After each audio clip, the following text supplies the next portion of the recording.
Hello everyone, good morning, welcome to knowledge account. আমি কুন্তল মাহিন্দার তোমাদের সাথে 27th জানুয়ারি 2024-এর ডেইলি কারেন্ট অ্যাফেয়ার্সগুলো নিয়ে ডিসকাস করব with static GK. Regular current affairs পড়লে তবে তোমাদের কিন্তু কারেন্ট অ্যাফেয়ার্স মনে থাকবে। কারেন্ট অ্যাফেয়ার্স রেগুলার করার চেষ্টা করবে সবাই। তোমাদের কারেন্ট অ্যাফেয়ার্স 2023-এর যে ইম্পর্টেন্ট কারেন্ট অ্যাফেয়ার্স, এরকম টোটাল 615টা প্রশ্ন একটা ম্যারাথন ক্লাসে আলোচনা করা হয়েছে, 3 ঘন্টার ক্লাস, যেটা তোমাদের 2023-এর অথবা 2024-এর যে ডেলি কারেন্ট অ্যাফেয়ার্সের প্লেলিস্ট তোমরা সেখানে পেয়ে যাবে। আর এই ক্লাসটাতেই আমি তোমাদের বলে দিয়েছি তোমরা ইয়ার বুক কীভাবে কালেক্ট করতে পারবে কারেন্ট অ্যাফেয়ার্স 2023-এর সম্পূর্ণ বছরের, যেটা তোমাদের আগামী যে কোনো কম্পিটিটিভ এক্সামের জন্য একটা গোল্ডেন বুক। লিঙ্ক তোমাদের এই ভিডিওর কমেন্ট বক্সেও পিন করা আছে, তোমরা ওখান থেকে এই ক্লাসের লিঙ্ক পেয়ে যাবে, ওখান থেকে দেখে নিও। আর এগুলো তোমাদের আমাদের নলেজ অ্যাকাউন্ট অফিসিয়াল অ্যাপে ফ্রি প্র্যাকটিসের জন্য অ্যাভেলেবেল করে দেওয়া হয়েছে। তোমরা এই 615টা প্রশ্ন সম্পূর্ণ ফ্রিতে গিয়ে প্র্যাকটিস করতে পারবে নলেজ অ্যাকাউন্ট অফিসিয়াল অ্যাপের এই ফ্রি উইকলি টেস্ট সেকশানে। এখান থেকে গিয়ে তোমরা এগুলো সম্পূর্ণ ফ্রিতে প্র্যাকটিস করবে তোমাদের আপকামিং এক্সামগুলোর জন্য।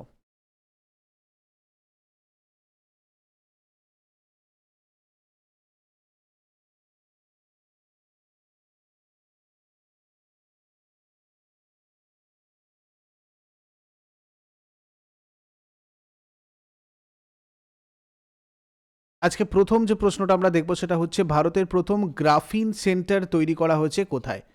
প্রথম গ্রাফিন সেন্টার, গ্রাফিন কি জিনিস সেটাও আমরা দেখব। তার আগে দেখো, কেরালাতে এই গ্রাফিন সেন্টারটা তৈরি হচ্ছে, যেটা ভারতের কিন্তু প্রথম, সেই জন্য এটা আমাদেরকে মনে রাখতে হবে।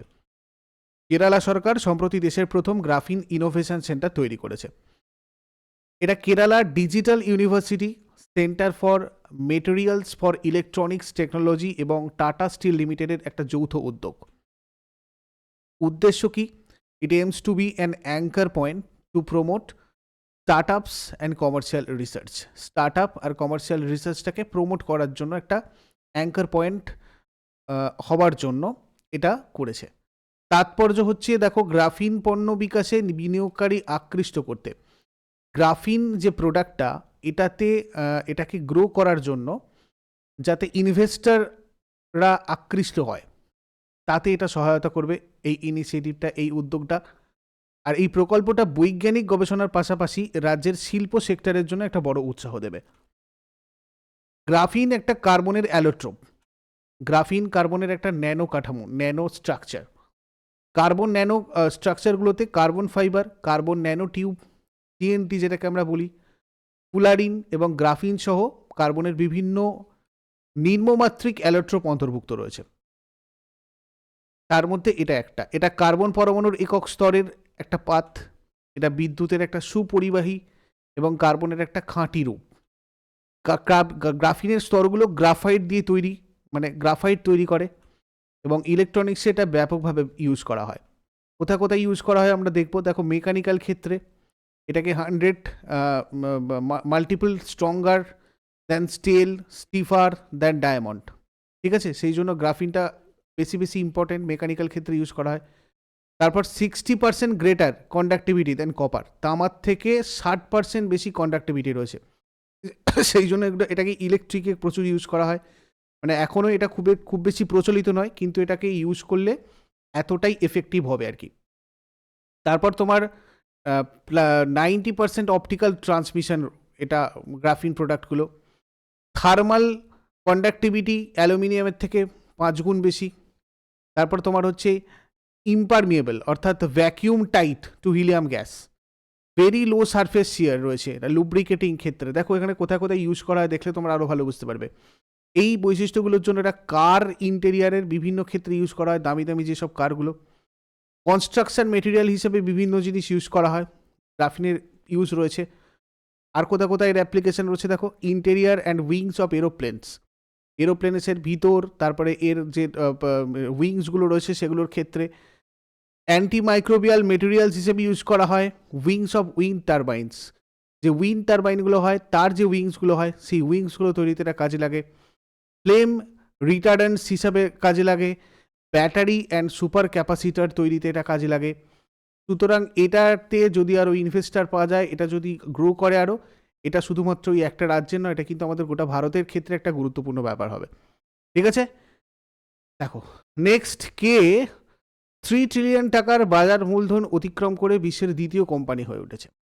3 ট্রিলিয়ন টাকার বাজার মূলধন, মার্কেট ক্যাপিটাল, মানে তোমার হচ্ছে মার্কেট ক্যাপিটালাইজেশন অফ 3 ট্রিলিয়ন।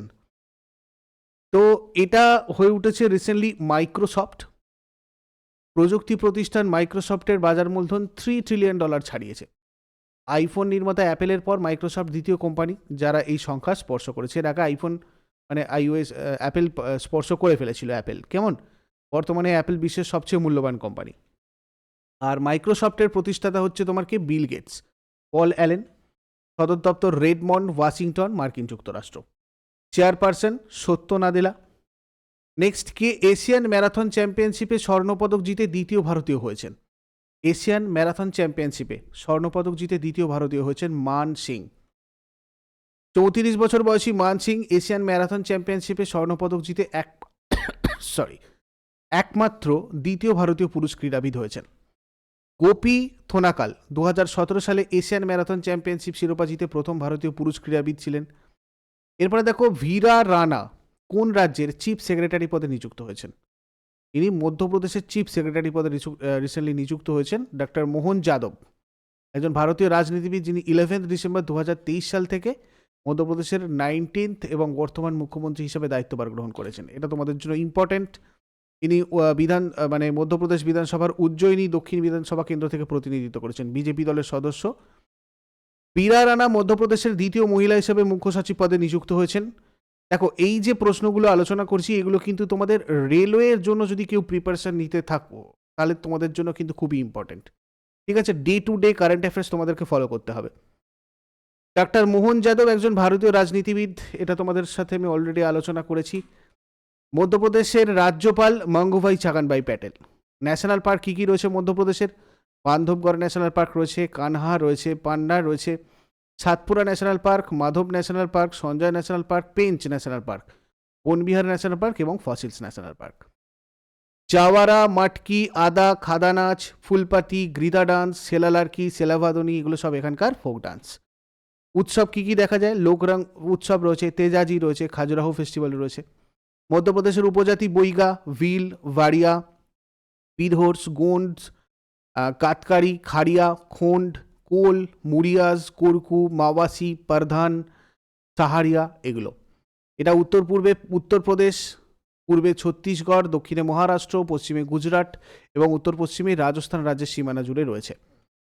2024 সালে 75th আমাদের রিপাবলিক ডেতে অর্থাৎ প্রজাতন্ত্র দিবসের অনুষ্ঠানে প্রধান অতিথিকে, ভেরি ভেরি ইম্পর্ট্যান্ট, এটা তোমাদের আগেও একবার বলেছিলাম, ইমানুয়েল ম্যাক্রন 75তম প্রজাতন্ত্র দিবসের অনুষ্ঠানে প্রধান অতিথি ছিলেন।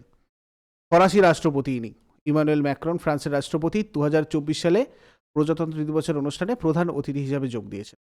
ইমানুয়েল ম্যাক্রন ষষ্ঠ ফরাসি নেতা যিনি 2024 সালের প্রজাতন্ত্র দিবসে কুচকাওয়াজ মানে প্রধান অতিথি হিসাবে যোগ দিলেন। এর আগে ফ্রান্সের এরকম 5 জন এসেছিল আর কি। প্রাক্তন ফরাসি প্রধানমন্ত্রী জ্যাক সিরাক 1976 থেকে 1998 দুবার এই অনুষ্ঠানে যোগ দিয়েছিলেন।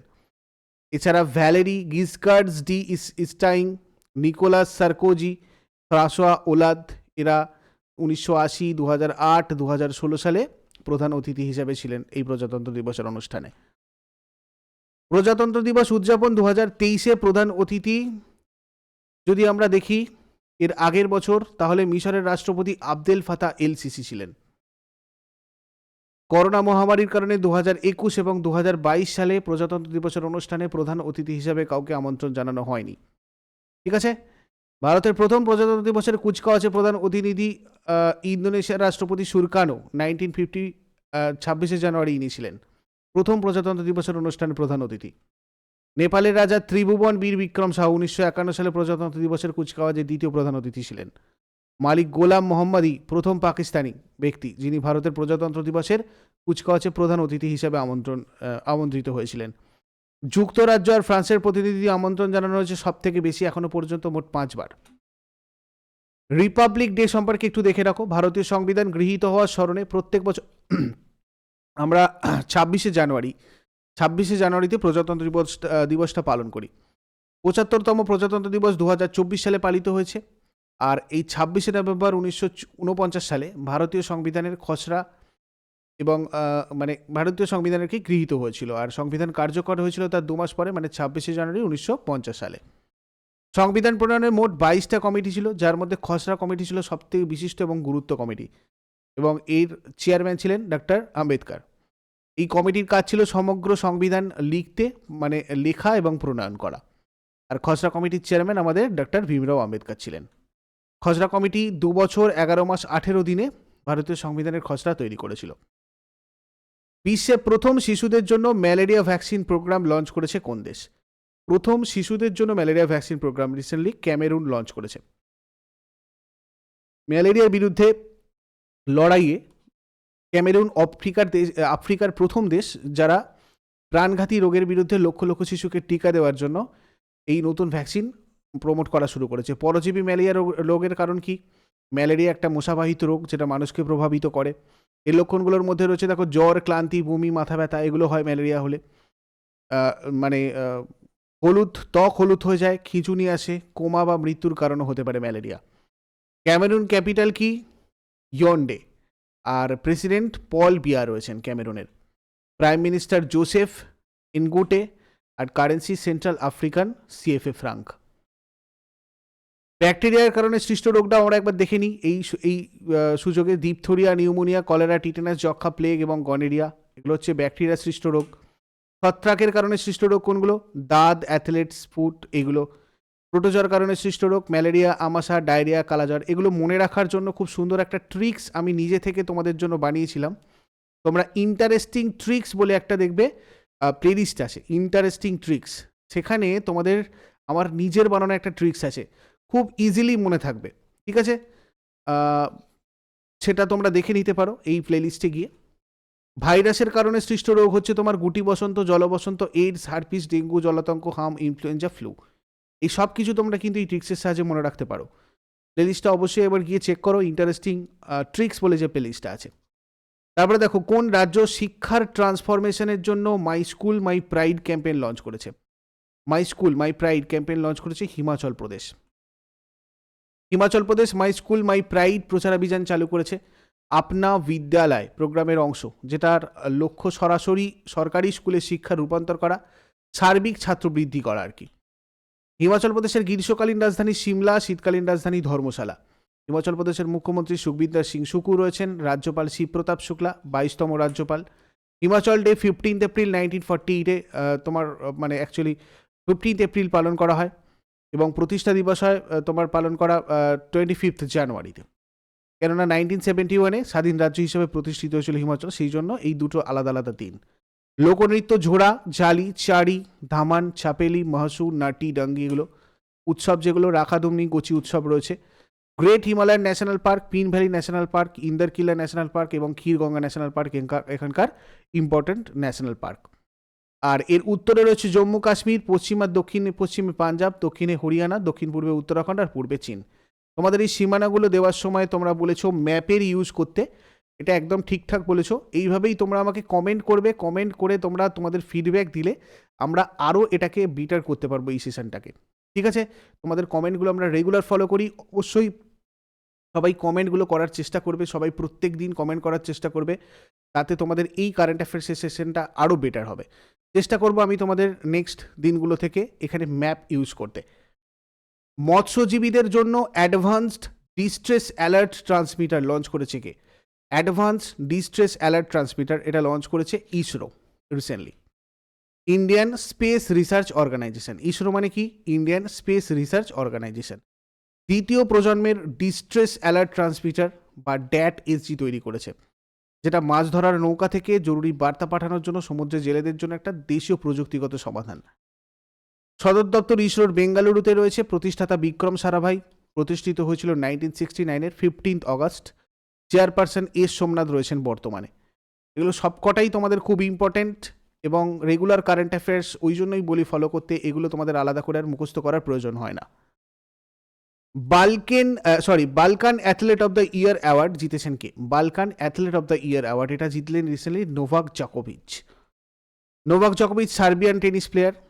এনবিএ স্টার নিকোলা জোকিচকে পিছনে ফেলে অষ্টমবারের মতো নোভাক জকোভিচ বছরের সেরা বালকান অ্যাথলেট নির্বাচিত হয়েছেন। গ্র্যান্ড স্ল্যাম সিঙ্গেলস রেজাল্ট যদি আমরা দেখি, ইনি কিন্তু অস্ট্রেলিয়ান ওপেন দেখো 2023-এ পেয়েছেন। কতগুলো অস্ট্রেলিয়ান ওপেন, আমরা একবার জাস্ট রিসেন্ট ইয়ারগুলো দেখে নিই।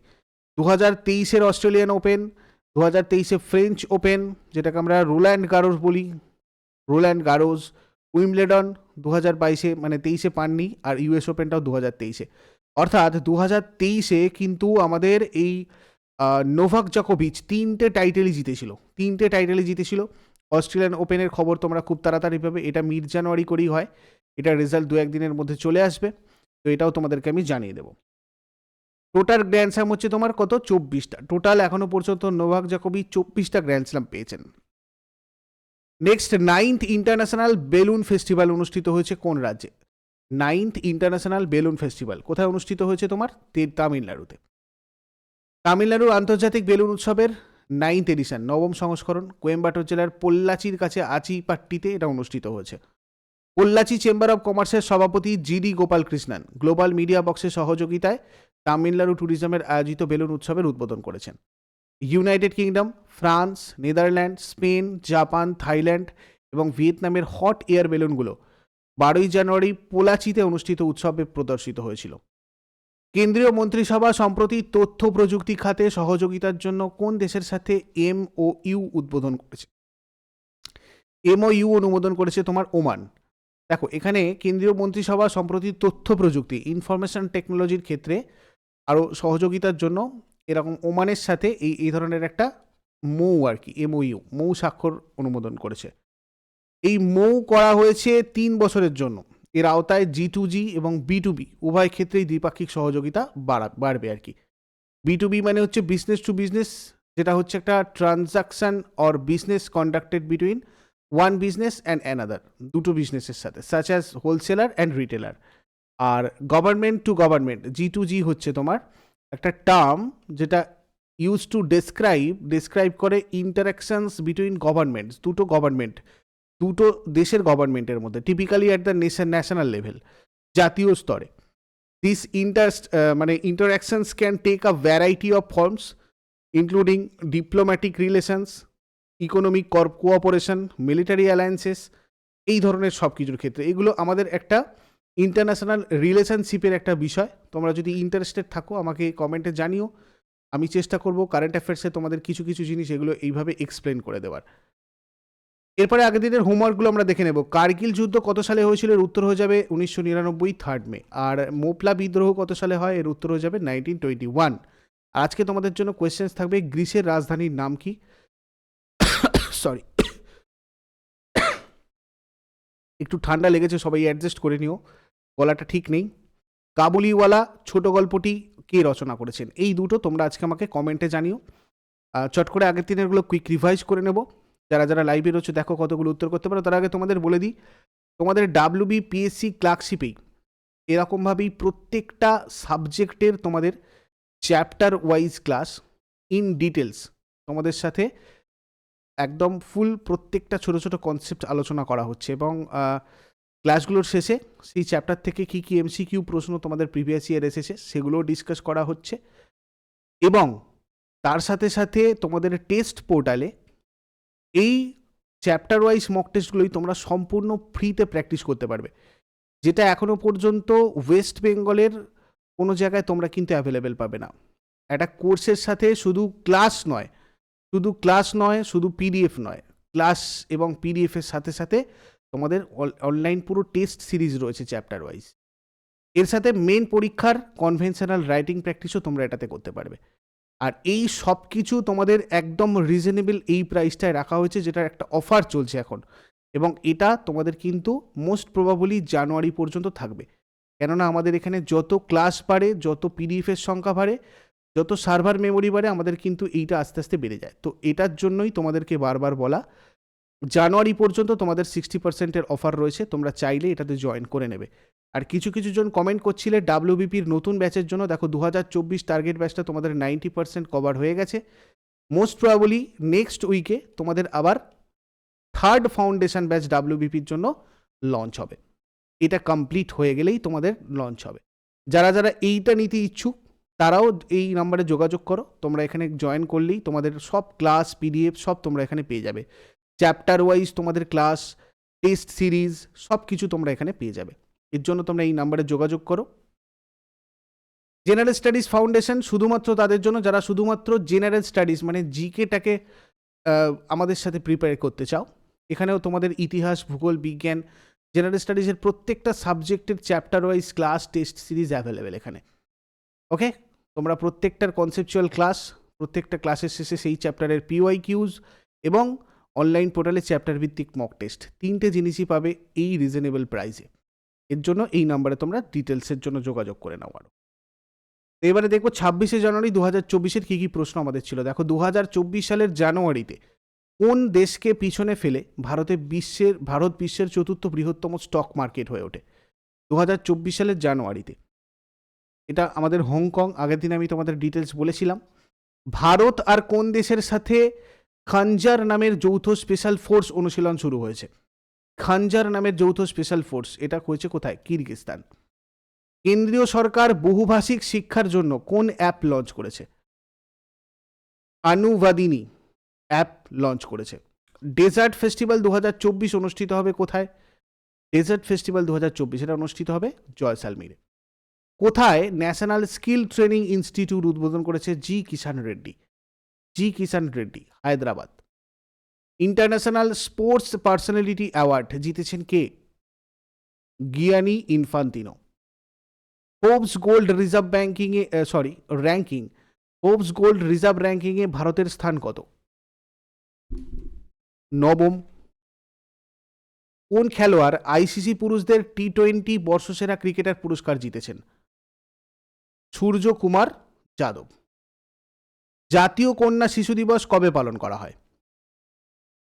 24 জানুয়ারি পালন করা হয় জাতীয় কন্যা শিশু দিবস। 2026 সাল থেকে স্প্যানিশ ফর্মুলা 1 GP হোস্ট করবে কোন শহর? মাদ্রিদ। জাতীয় ভোটার দিবস কবে পালিত হয়? 25শে জানুয়ারি। এগুলো ছিল তোমাদের আগের দিনের কারেন্ট অ্যাফেয়ার্স। আর কমেন্ট বক্সে কমেন্ট ছেড়ে যেতে একদমই ভুলবে না। প্রতিদিন যদি তোমাদের কিছু না বলা থাকে সেটা অ্যাটলিস্ট বলো। কমেন্ট না করলে তোমাদের আমি মানে ফিডব্যাক পাই না, আর ফিডব্যাক ঠিকঠাকভাবে না পেলে তোমাদের জন্য আরও বেটার যে আমি এই সেশনটাকে প্রোভাইড করব সেটা কিভাবে করব আমি বুঝতে পারি না। তো সেই কারণে সবাইকে আমি বারবার বলি তোমরা কমেন্ট কিন্তু অবশ্যই সবাই করবে। একটা কমেন্ট করতে তোমাদের 1 থেকে 2 সেকেন্ড লাগে, এটা অ্যাটলিস্ট তোমরা করো। তোমাদের জন্য 4 থেকে 5 ঘন্টা একটা পরিশ্রমের পর এরকম একটা সেশন যায়, সেটাকেই আমি চাইছি আরও বেটার করার জন্য, এবং তার জন্য তোমাদের থেকে এই 1-2 সেকেন্ড চেয়ে নিচ্ছি। অবশ্যই সবাই কিন্তু কমেন্ট বক্সে কমেন্টটা করে যাবে। আর যারা নতুন রয়েছে চ্যানেলটাকে সাবস্ক্রাইব করো। প্রতিদিন সকাল 6টার সময় ডেইলি কারেন্ট অ্যাফেয়ার্সের আপডেট তোমাদের বাংলায় ওয়েস্ট বেঙ্গলে শুধুমাত্র এই একটা চ্যানেলেই হয়। সাবস্ক্রাইব করে বেল আইকন প্রেস করে অল নোটিফিকেশানটা ক্লিক করে রাখো। প্রত্যেক দিন তোমরা এখান থেকে নোটিফিকেশান পাবে। Thank you so much. Next ক্লাসে আবার সবার সাথে কথা হচ্ছে। Have a great day.